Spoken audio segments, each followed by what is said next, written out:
You know, I bet if you asked RJ Ochoa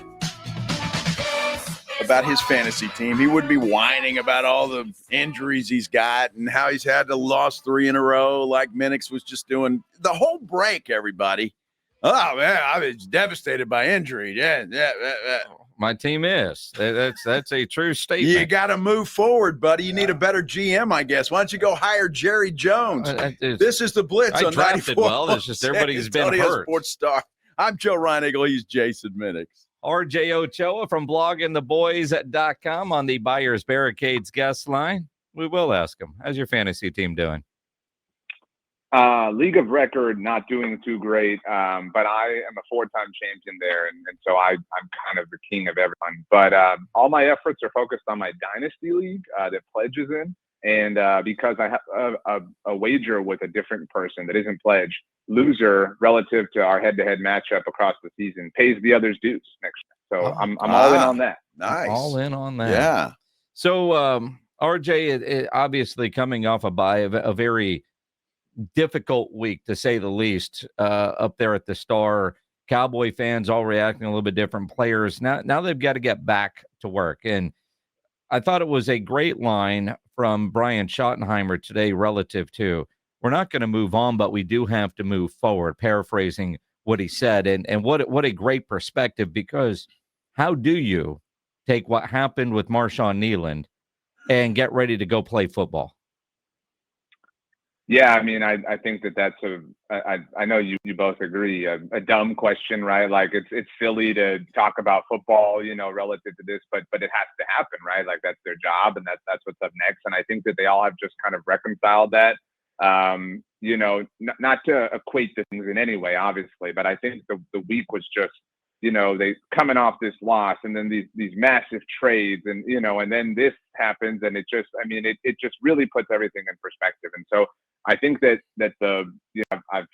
I think the way you try to move forward is you understand you're there for one another, and that's all you have, and you lean on each other, you talk to one another, you help everyone how you can, and after this game, you take what comes next and whatever challenge that is, and you face it the same way. I find it interesting, RJ, that the fact that it was a bye week, and I don't know if that made it, obviously it's not any worse either way, and that sounds stupid to say anyway, but it's like, I don't know, getting back on the field right away, it almost seems like just for at least that 3-hour time period, you forget about it in a weird way. But having to now stew in this thing, and I know they've had meetings, I don't know what's better for the team moving forward, that they had the bye week or to get back in right away. It's going to be interesting to watch this team, though, Monday night. Yeah, and I think, people talk about death in general and say, one of the worst things about it is you have to remember it so many different times, right? Like you do, like you talked about, you have a stage, or whether it's a 3-hour window or a 5-minute window where you forget about something and then you remember and you have to deal with it again. And I do think that the Cowboys seem prepared for that, for the challenge of that, I should say, in that, this game's on the road. And so it's the first game. And then next week it's first game at home, right? For first time in the home locker room. And then immediately after it's Thanksgiving, which carries a different set of emotions and holiday things and feelings. And so it is something that they're all going to permanently be dealing with, with one another and together, and just kind of trying to handle as best as they can. I think everyone has handled it as best as they can, and offering that there's no right way, there's no wrong way, there's just, a way forward, to Jason's point about what Shotty said. RJ Ochoa from bloggingtheboys.com here on the Blitz on 94.1 at San Antonio Sports Star. Historically, the Cowboys as an organization really good after a bye, 24-12. We don't know what Shotty's like after a bye. It's the first time he's been the head coach. Obviously, with the Kneeland situation, whatever your bye week plans were, they were interrupted, to say the very least, as far as prep and whatnot. But what do you expect from this team? I mean, they've got 2 new defensive players in Williams and Wilson.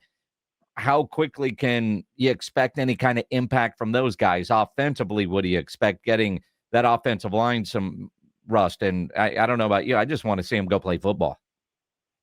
Yeah, I think that offensively, we'll see a little bit more synchronization and harmony, kind of like the earlier parts of the season. I think they just kind of got off foot and were left footed for a while after just kind of a misstep. And so this gives a chance to, you're right, obviously the week that it's been, kind of thwarts that, but gives them a chance to reset how they look at football. And I do anticipate that on offense. I do wonder what defense is going to look like, just because you do have Quinnen Williams. And I worry that there's this pressure that you feel like Quinnen has to go out and have like a 3-sack night or something like that.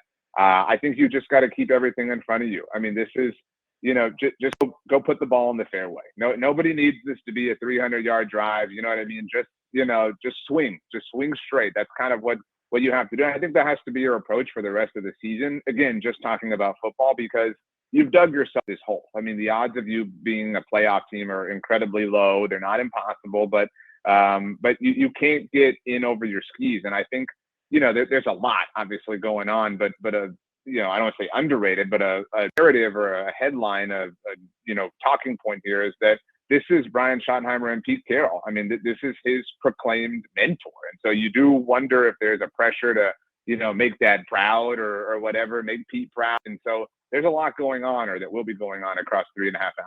Well, I think Quinnen Williams it came at the right time. And again, I applaud that trade. I think it was a good one. Logan Wilson, I don't know. It can't hurt, certainly. I think it is an upgrade from what they have. But with Ashton Genty running the football for the Las Vegas Raiders, and I think Pete Carroll's going to do a lot of that. I just to keep Dak Prescott and company off the field as much as he possibly can. So we're going to get – I think the two new defensive players are going to get tested right away. Yeah, I mean, this is going to be let's be clear. It was foolish for anyone to believe that Ashton Genty was better than Cam Pettigrew last year. But this is going to be the game where everybody, feels justified in that claim. I think that's our worst fear. And that would be, look, the Raiders have had a down year. I mean, just a really, really, really down year. And I mean, wouldn't it just be the best feeling ever for them? Like, I think about how stupid the Cardinals must have felt for all that too easy, chatter they had going on when they were getting their doors blown off by Seattle. You know what I mean? Like, they had to feel really ridiculous. And that probably will be Raiders, right? Like, I mean, could you not see, I don't know if Genty's on Jason's fantasy team or not, but him having like a 36-point fantasy night and then dropping a goose egg the next week. I mean, I wish he was, because right now any offensive player playing the Cowboys is a must start. But when I look at the Raiders offense, they're 31st in scoring, 30th in total yards, 29th in rushing yards. Now the Cowboys defense, they're 31st in points allowed, 31st in yards allowed, and 28th in rushing. Raiders offense isn't great, but they probably are going to look great Monday night against the Dallas Cowboys. Oh, yeah, dude. I mean, like, we've all been starving, you know what I mean? And then gone to some place and sworn it was the best meal you've ever had in your life. You know what I mean? And then been back, and it's like, this really wasn't that great. But the situation, certainly allowed it to feel and taste better than it was. And that's who the Cowboys defense are. They're the first bit of food when you're starving. And they will make you feel tall. They will make you feel proud. And I think that's where, look, again, we don't have to say a million times that the football is secondary here, but the wheels really could fall off for them. I think we're all anticipating a win. I'm sure you're both going to predict the Cowboys to win. I know I am. And for the success waters to stabilize a bit. But what if they don't? What if they go out and they just get handled again, and then they're 3-6-1, and the Eagles are coming to town with the Chiefs right around the corner on Thanksgiving Day? Yeah, that's kind of scary. This is a game you need to win with those two coming in, without a doubt. Now, it was mentioned yesterday, RJ, that Siobhan Revelle and DeMarvion Overshown have been activated. And there are those, Ed Werder was one, that they expect to see some playing time on Monday night. How much playing time do you expect for either one of those guys? I hope not much, for their sake, to be clear. These are two players who are coming off of very serious injuries, one of whom, in Siobhan Revelle, has never even played in the NFL. And so if you're expecting these to be your knights in shining armor, I don't think you're being fair to everyone involved, but obviously specifically them. I think that Ravel will get in on a couple of snaps, and I think Overshown will make a splash play, and that will have everyone feeling, warm and fuzzy inside. But these have to be situations that you take with patience, and that has not been a disposition that this organization has been fond of in recent history. No, and that's the help that we've been hearing all year that's coming. And if they're cleared to play, I'm with you, RJ. Do you kind of ease them in? But if you're cleared to play, go play. And, I don't know if Eberflus really has much of an option. And again, we can spend all the time in the world talking about the defense and can they be better or whatever. I'm still concerned about the offense because the last two games, this high-scoring offense has been anything but. I know they got 24 against Denver in that 44-24 loss. Last time out, they scored 10 whole points. Remember, it was Marshawn Kneeland on special teams that got that other touchdown. I'm more concerned about, can this offense get back on track? They can outscore the Raiders if we see the Cowboys offense we expect to see. Yeah, and I think that's, really what you hate to say what doomed them, because it was, a lot of things. But and I know we talked about it last week, those early missteps on offense against both the Broncos and Cardinals, just kind of, that's what dug the hole, right? And after that, it started to fill up with water and get deeper and deeper and deeper. And all of a sudden, it's halftime and you're down multiple possessions. And that's difficult enough as is, let alone when you have the defense that you do. And so it's unfair. Like, to be very clear, it's inordinately unfair to ask Dak Prescott and Brian Schottenheimer to be perfect on offense. But that's it. Like, that's the job this year.